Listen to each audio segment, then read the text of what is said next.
یا قومی، اے میری قوم. اتنی محبت سے بات کی جا رہی ہے اپنی قوم کو جو ان کو جھٹلا رہی ہے اور ان کو نگیٹ کر رہی ہے، ان کی کسی بات کو مان کے نہیں دے رہی. حضرت نوح علیہ السلام نے بڑے اولو العزم نبی تھے اور انہوں نے بہت سالوں تک تقریباً 650 سال آتا ہے کہ انہوں نے 650 سال تک اپنی اس قوم کو دعوت دیتے رہے. اتنی لمبے عرصے میں دعوت دی انہوں نے، اور ایسے دعوت دی کہ باقاعدہ طور پر ان کی دعوت کا تو معاملہ آتا ہے کہ میں نے اپنی قوم کو ہاں کے پکارے دعوت دی، رات کو پکارا، دن کو پکارا، محبت سے پکارا، ہر طریقے سے پکارا. اور یہ کبھی اپنے منہوں پر کپڑے ڈال لیتے تھے، کبھی کانوں میں انگلیاں ٹھونس لیتے تھے، کبھی میرا مذاق اڑاتے تھے، لیکن میری بات مان کے نہیں دیتے تھے. تو ہر طرح سے حضرت نوح علیہ السلام نے ان کو دعوت دی اور اللہ کی طرف لے کر آئے، لیکن دعوت کو مانا کس نے؟ صرف اور صرف کمزور لوگوں نے اور غریب لوگوں نے ان کی دعوت کے اوپر لبیک کی اور ایمان لے کر آئے. ہم نبی اکرم صلی اللہ علیہ وسلم کا دیکھیں تو آپ صلی اللہ علیہ وسلم کا بھی ہمیشہ ہمیں یہی معاملہ نظر آیا کہ جس طرح نبیوں کی دعوت پر لبیک ایک لوور طبقے نے کیا تھا، اسی طرح نبی اکرم صلی اللہ علیہ وسلم کے بھی شروع کے جو ساتھی تھے وہ نہ صرف غلام رہے بلکہ ہر ہی کیٹیگری سے لوگ آپ صلی اللہ علیہ وسلم کی ساتھ شامل ہوئے تھے. تبھی نبی اکرم صلی اللہ علیہ وسلم کی دعوت بہت زیادہ پرزور اور پر اثر بھی رہی تھی. نچلے طبقے میں سے غلاموں میں سے حضرت بلال، حضرت خباب بن ارت، حضرت سمیہ، حضرت صہیب بن سنان رومی، یہ سب کے سب آپ صلی اللہ علیہ وسلم کے ساتھ ہی شامل ہوئے. پھر مالی معاونت کے لیے آپ صلی اللہ علیہ وسلم کے پاس جو ہے وہ حضرت خدیجہ کی طرف سے مالی معاونت کی گئی. پھر حضرت عثمان غنی نے اپنا مال لگایا، حضرت عبد الرحمن بن عوف بہت زیادہ مال دیتے رہتے تھے. پھر حضرت ابو بکر صدیق نے اپنا مال جو ہے راہ اللہ وقف کیا. پھر بہت زیادہ جو ہے وہ مالی معاونت آپ صلی اللہ علیہ وسلم کو وہاں سے ملی. اس کے علاوہ معاشی طور پر جو سپورٹ آپ صلی اللہ علیہ وسلم کو ملی تھی وہ حضرت ابو طالب کی طرف سے ملی تھی. اور رعب اور خوف کے لیے دبدبہ قائم کرنے کے لیے مسلمانوں کی طرف سے اللہ تعالیٰ نے کی طرف سے مدد جو دی گئی وہ حضرت حمزہ رضی اللہ عنہ اور حضرت عمر رضی اللہ عنہ کے قبول اسلام سے ان کو ملی تھی. اور علمی معاونت میں اللہ نے جو معاون بنایا نبی کریم صلی اللہ علیہ وسلم کی دعوت کے لیے وہ حضرت علی کو بنایا اور حضرت ابو ہریرہ کو بنایا، حضرت ابو بکر کو بنایا. بہت سائیکولوجیکل سپورٹ بھی دی گئی حضرت ابو بکر کے ذریعے سے، حضرت خدیجہ کبریٰ کی طرف سے. جب یہ ساری ہی سپورٹس آ جاتی ہیں تو پھر ہی دین کی دعوت بہت مؤثر بھی ہوتی ہے اور بہت تیزی سے پھیلتی بھی ہے. اللہ سبحانہ وتعالیٰ ہماری بھی لیے ایسے ہی معاون عطا فرمائے اور دین کی دعوت کے لیے آسانیاں عطا فرما کے سارے ہی وسائل کو دین کے لیے استعمال کرنے والا خوش نصیب بنائے. جو بھی دین کی دعوت کے لیے ٹھان لیتا ہے، جوت جاتا ہے، اللہ اس کو ایسے ساتھی ضرور ہی عطا فرماتے. اب نبی کریم صلی اللہ علیہ وسلم کے ساتھ تو ہم نے دیکھا، لیکن حضرت نوح علیہ السلام کے اتنے طویل عرصے میں صرف اور صرف چند کمزور لوگ جو غریب تھے وہ ایمان لے کر آئے تھے. تو انہوں نے ان کو خاص طور سے جھٹلا دیا یہ کہہ کر کہ جی ہم تو دیکھ رہے ہیں کہ صرف غریب لوگوں نے اسلام قبول کیا ہے. اچھا، غریب لوگ ہمیشہ سے کیوں اسلام قبول کرتے تھے اور کرتے ہیں؟ ہوتا یہ ہے کہ اسلام جو ہے وہ انصاف کا علمبردار بن کر آیا نا ہمارا دین. تو جب بھی نیچے والا طبقہ، جو پسا ہوا طبقہ ہوتا ہے، جو کمزوریوں کا شکار ہوتا ہے، محروم ہوتا ہے بہت ساری نعمتوں سے، چیزوں سے، تو وہ کیا ہوتا ہے جب اسلام آتا ہے تو جب اسلام قبول کرتے ہیں تو یہ اسلام ہمیشہ اس انسان کو ایلیویٹ کرتا ہے، یہ فرق جو ہے وہ ختم کرتا ہے. کیونکہ ان اکرمکم عند اللہ اتقاکم، اللہ کے نزدیک عزت والا امیر یا غریب نہیں ہے بلکہ وہ ہے جو پرہیزگار ہے. تو جب ہمارا دین ایک انسان کو ایلیویٹ کرتا ہے اس کے دین کی بنیاد پر، تو وہ جو تفرقے بازی کا معاملہ چل رہا ہوتا ہے، یہ طبقاتی سسٹم جو قائم ہوتا ہے معاشرے کے اندر، وہ ختم ہوتا ہے اور مساوات اور عدل و انصاف آ جاتے ہیں. تو نیچے والا طبقہ تو ایلیویٹ ہو جاتا ہے، لیکن جو اوپر والا طبقہ ہوتا ہے اس کو اپنی بہت سی چیزوں کی قربانی دینی پڑتی ہے، کیونکہ اس کو اپنے آپ کی ظاہری شان و شوکت، وہ اسٹیٹس، وہ مرتبہ اس کو چھوڑنا پڑتا ہے. اس کو پہلے وہ اوپر بیٹھنے والا تھا، اب وہ نیچے بیٹھنے والا بنتا ہے. وہ پہلے وہ اکیلا سب کچھ کرنے والا تھا، اب اس کو اجتماعی طور پہ سارے لوگوں کو ساتھ لے کے چلنا پڑتا ہے. باجماعت نماز کا قیام کتنی زیادہ انسان کے اندر سے یہ ڈفرینشیشن ختم کرنے والی چیز ہے. ہم نے پہلے بھی دیکھا تھا کس طرح سے باجماعت نماز انسان کے اندر مساوات کو لے کے آتا ہے، اخوت اور بھائی چارے کو لے کر آتا ہے، اتحاد اور یگانگت کو لے کر آتا ہے. تو ہمارا دین ہمیشہ انصاف کا علمبردار بن کے اس معاشرتی فرق اور طبقاتی سسٹم کو ختم کرتا ہے. تو الملعو ہمیشہ اس چیز سے خائف رہے، اور نیچے والا طبقہ جو چونکہ ایلیویٹ ہوتا ہے اس لیے وہ آسانی سے دین کو قبول کر لیتا تھا.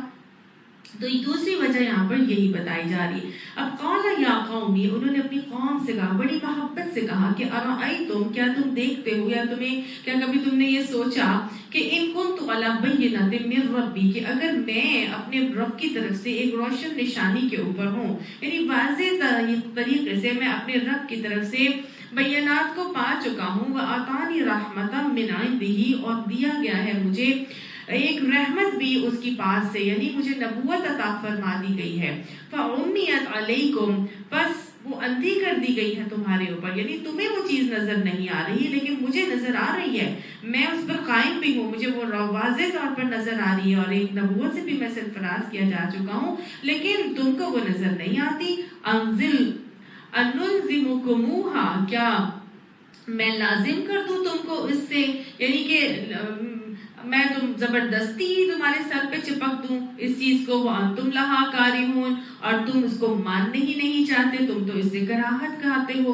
یعنی کہ تمہیں یہ نظر نہیں آئی تو آخر ہمارے پاس ایسی کیا چیز ہے کہ تم ماننا نہ چاہو اور ہم زبردستی ہی اس کو تمہارے سر مسلط کر دیں.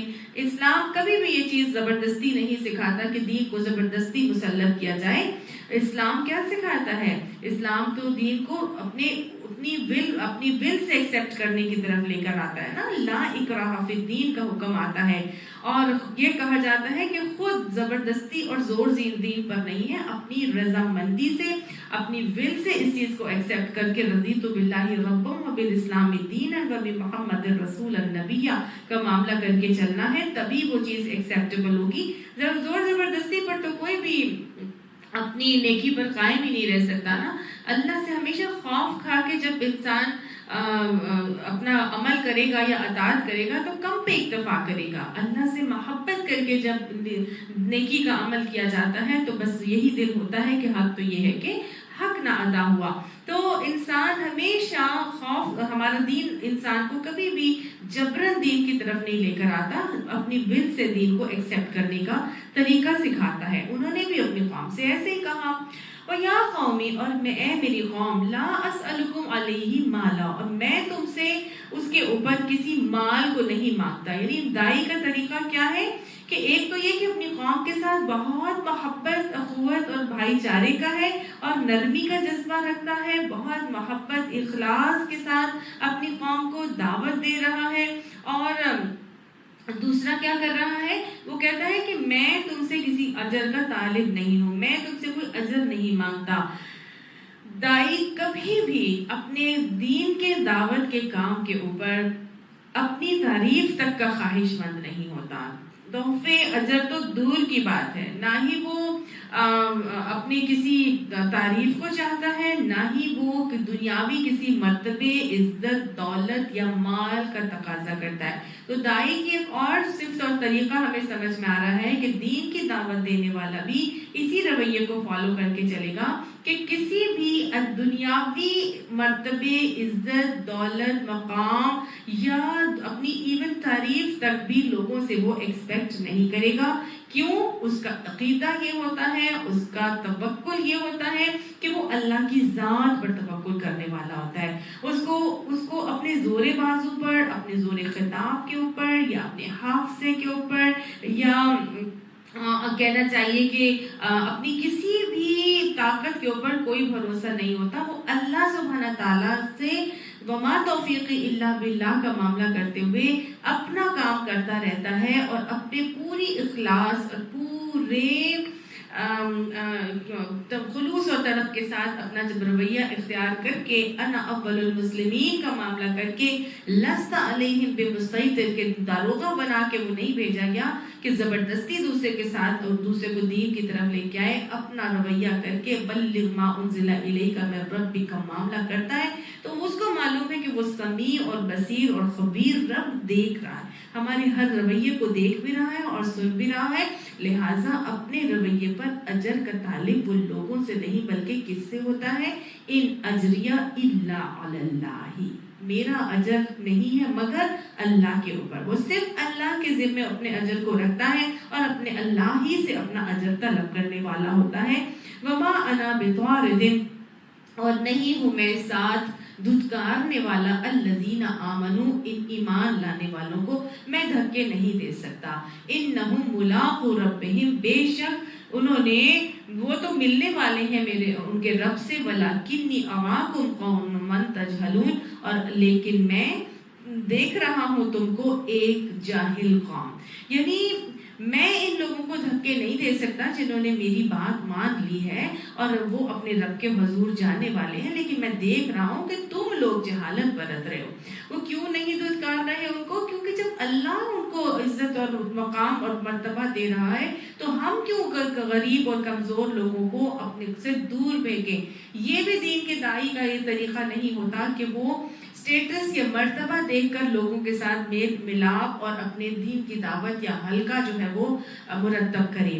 وہ اللہ سے اپنے اجر کو چاہتا ہے، اپنے اللہ سے اپنے اجر کو مانگتا بھی ہے، لیکن دین کی دعوت جو قبول کرتے ہیں اور اس کے پاس اس کے ارد گرد رہتے ہیں اور دین کو سیکھنا چاہتے ہیں، اگر وہ غریب ہوتے ہیں تو ان کو اپنی دعوت، اپنی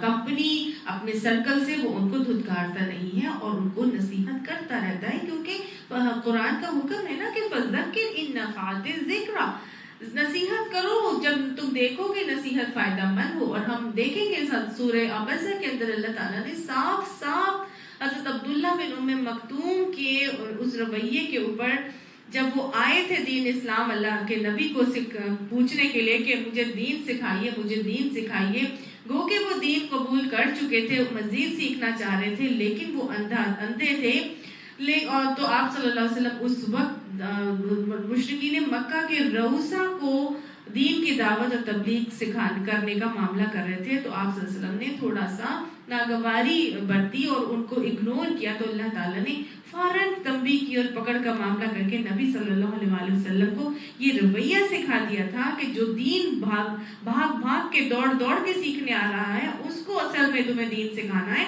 جو خود سیکھنے آتا ہے اصل تو وہ ہے جس کو تم نے دین سکھانا ہے۔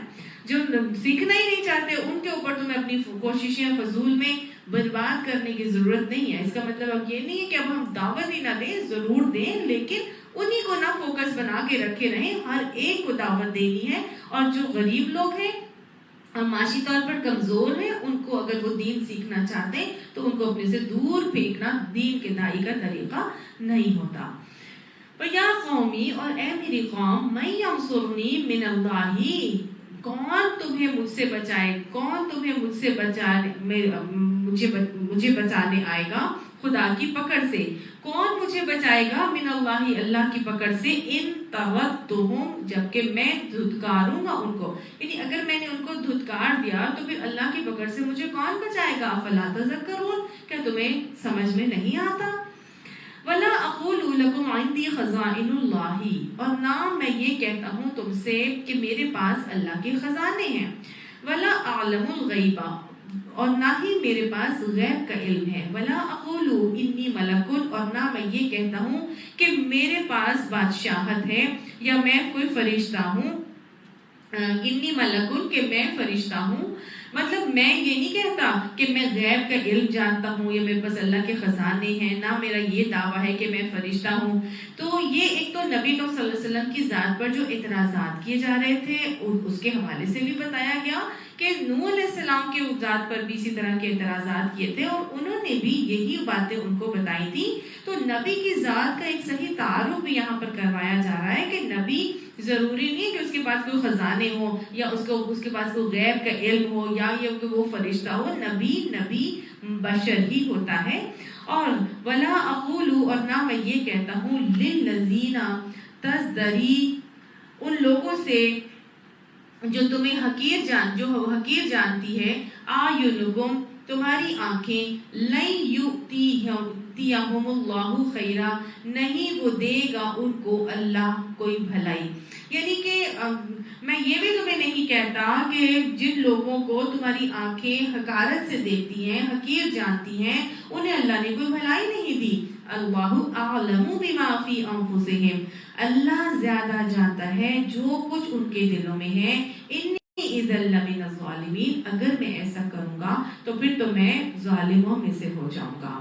یہ صحیح مساوات کا پیغام بتایا جا رہا ہے کہ کوئی بھی دین کی دعوت دینے والا تمام ہی لوگوں کو جو دین کو قبول کر لیتے ہیں ان کو ایکویلٹی کی بنیاد پر اپنے ساتھ رکھتا ہے، لیکن اگر آگے کوئی بڑھتا ہے تو وہ کس حوالے سے بڑھتا ہے؟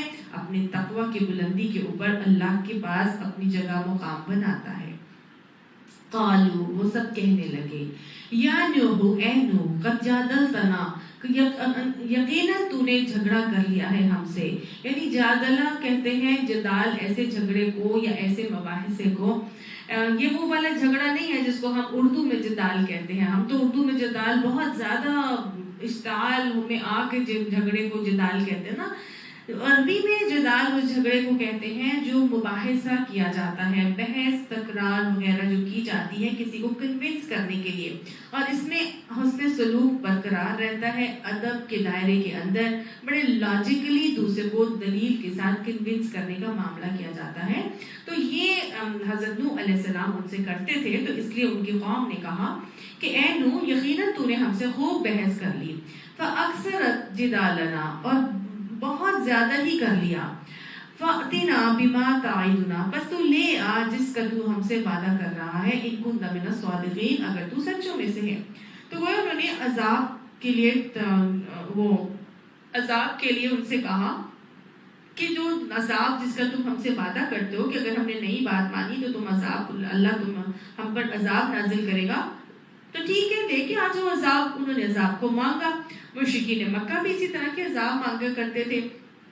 تو اللہ سبحانہ تعالیٰ نے ان کے کہنے پر جب انہوں نے کہا کہ ہم پر عذاب نازل کر دو، تو کیا اللہ سبحانہ تعالیٰ نے ان کو فوراً عذاب دے دیا تھا؟ نہیں، وہ 650 سال تک اپنی تبلیغ کا کام کرتے رہے، کوئی مانے نہ مانے، وہ کنٹینیوٹی سے اپنا دین کی دعوت کا کام کرتے رہے، کیونکہ اللہ سبحانہ تعالیٰ نے انسان کی کوانٹٹی نہیں بلکہ کوالٹی آف ورک دیکھنا ہے۔ کوئی دعوت اور تبلیغ سے اسلام قبول کر رہا ہے یا نہیں کر رہا، اللہ نے یہ تو دیکھنا ہی نہیں، اللہ نے تو کوالٹی آف ورک دیکھنا ہے، کس نے کتنی ایفرٹ اس کے اندر کی تھی۔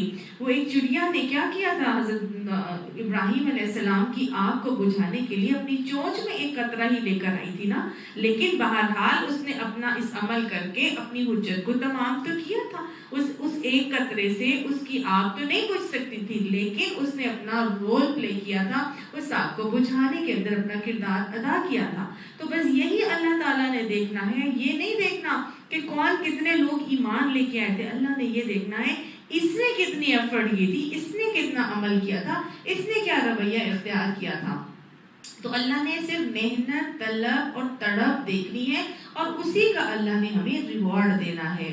اور جب بھی یاد رکھیے گا، جب بھی انسان اللہ سے ریوارڈ کے حاصل کرنے کے لیے اپنا عمل کرتا ہے تو کبھی بھی اس کو پھر ڈپریشن نہیں ہوتا، کبھی بھی وہ کمزور نہیں پڑتا، کم ہمت نہیں ہوتا، اس کا حوصلہ جواب نہیں دیتا۔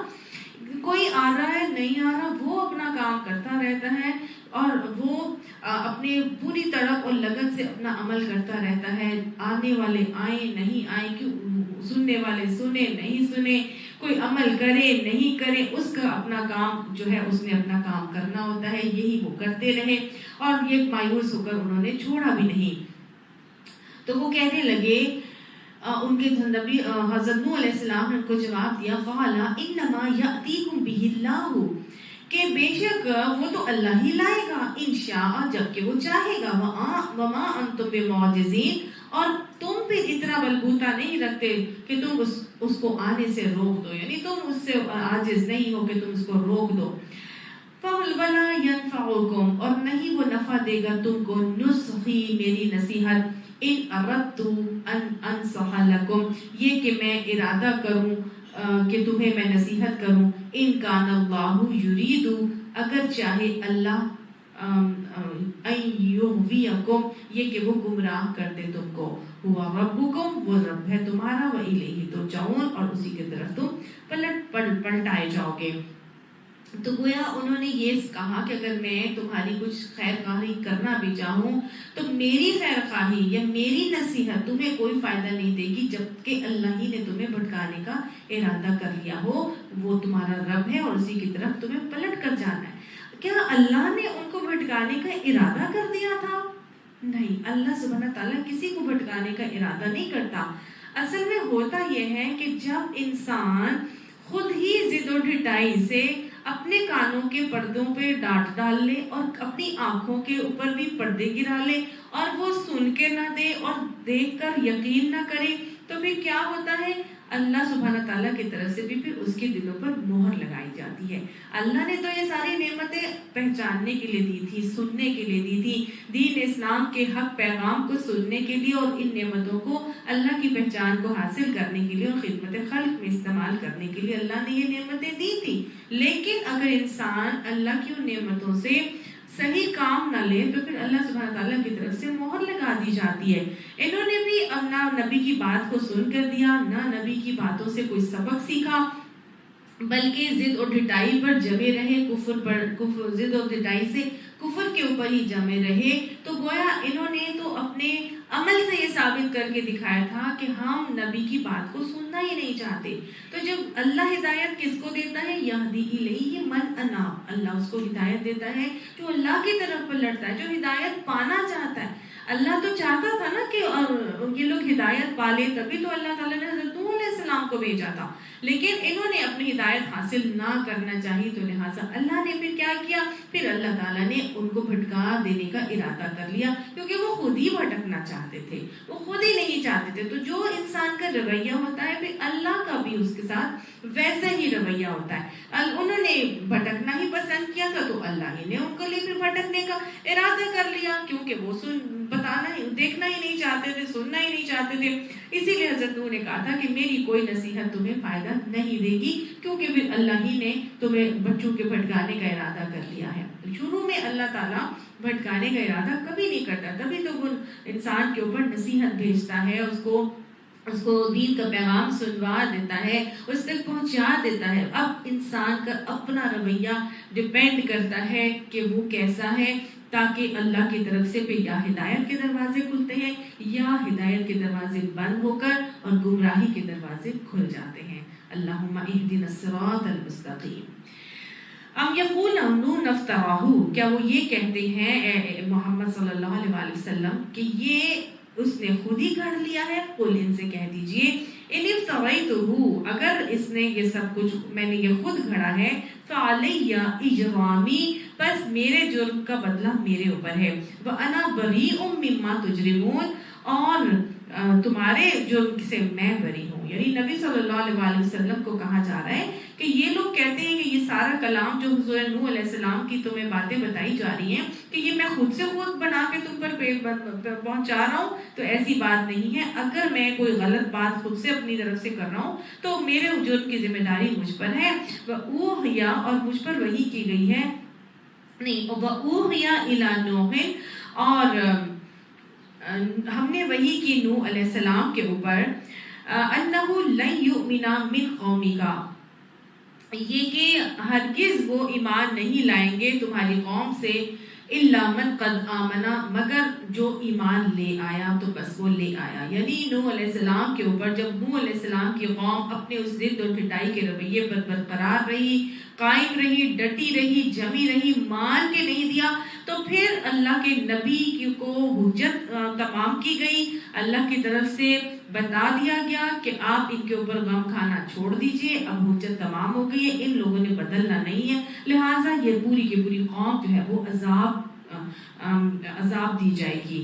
تو پھر نبی نے ان کے لیے دعا کی تھی اور اللہ سے کہا تھا کہ اے اللہ سے دعا کیا کی تھی کہ ربی لا تذر علی الارض من الکافرین دیارا، کہ اے اللہ ان کافروں کے کسی گھر کو زمین کے اوپر باقی نہ چھوڑنا. تو اللہ سبحانہ تعالیٰ کی طرف سے پھر نبی کو حکم دیا گیا اور پھر ان کی کشتی جو ہے وہ بنانی شروع کیا انہوں نے. تو اب نبی اکرم صلی اللہ علیہ وسلم کو بھی یہاں پر گویا یہی بات بتائی جا رہی ہے کہ کیونکہ نبی کا بھی حال یہی ہوتا تھا کہ جب مشرکین مکہ ایمان نہیں لا رہے تھے تو آپ کا تو کنڈیشن ایسی ہوتی تھی کہ لعلک باخع نفسک، کہ آپ چاہے اپنی جان ہی ہلاک کر دیں گے. تو آپ کو بھی یہی سمجھایا جا رہا ہے کہ آپ بھی ان کے اوپر غم کھانا چھوڑ دیجئے، ان کے اوپر غم کھانا چھوڑ دیجئے، ان کا معاملہ اللہ کے اوپر ڈال دیجئے. اور دیکھیے اللہ سبحانہ تعالیٰ نے کیسے حضرت نوح علیہ السلام کی قوم کے ساتھ کیا تھا، ان کے ساتھ بھی کچھ اسی قسم کے معاملات ہونے والے. حضرت نوح علیہ السلام کے ساتھ بھی کیا ہوا؟ اب وہ جب دعوت دیتے رہے تو سوائے 40 افراد کے اور کوئی ایمان نہیں لایا تھا. قد آمنا میں کون لوگ شامل تھے؟ صرف 40 افراد تھے جو حضرت نوح علیہ السلام کی اتنی پرولونگ تبلیغ کے بعد اسلام لے کر آئے تھے. only 40 people. ہم خامخواہ ہی مایوس ہو جاتے ہیں کہ ہماری دعوت پر کوئی مان نہیں رہا، کوئی سن نہیں رہا، یا ہماری کلاس جو ہے وہ زیادہ ہو جائے یا کم ہو رہی ہے، یا کوئی بھی باتوں میں لوگ کر کے دین کی ایسی باتوں میں آ کے مایوس ہو کر دین کی دعوت ہی دینا چھوڑ دیتے ہیں. تو ایسی ہرگز بھی بات نہیں ہونی چاہیے. جب اتنے بڑے اولو العزم نبی کی اتنی کنٹینیوس دعوت کے بعد 40 ہی افراد اسلام قبول کر رہے ہیں، تو میں اور آپ کس کھیت کی مولی ہیں جو ہم سمجھیں کہ ہماری دعوت سے جو ہے وہ پورے کے پورے لوگ بدلنا شروع ہو جائیں گے. ایسا نہیں ہو سکتا. اپنا کام کرتے رہنا چاہیے. اللہ نے کوالٹی دیکھنی ہے، کوانٹٹی پہ اوپر اللہ کی نظر کبھی بھی نہیں ہوتی.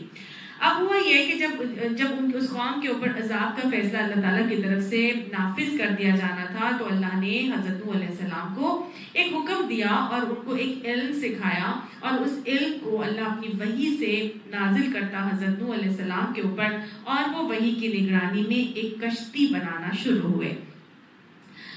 میں نے آپ کو پہلے بھی بتایا تھا کہ مختلف علوم کو اللہ سبحانہ تعالیٰ نے اسی طرح سے انبیاء کو دیے، کچھ لوگوں کو وہ علوم دیے گئے، اور اللہ نے اپنے اس علم کو مختلف لوگوں کے ذہنوں میں وحی کے ذریعے، خیالات کے ذریعے نافذ کرتا گیا، ڈالتا چلا گیا، تاکہ اس علم کو ہم بروئے کار لا کے اور اس علم کے مطابق اپنی دنیا کے اندر نعمتوں کو استعمال کرنے والے بنے.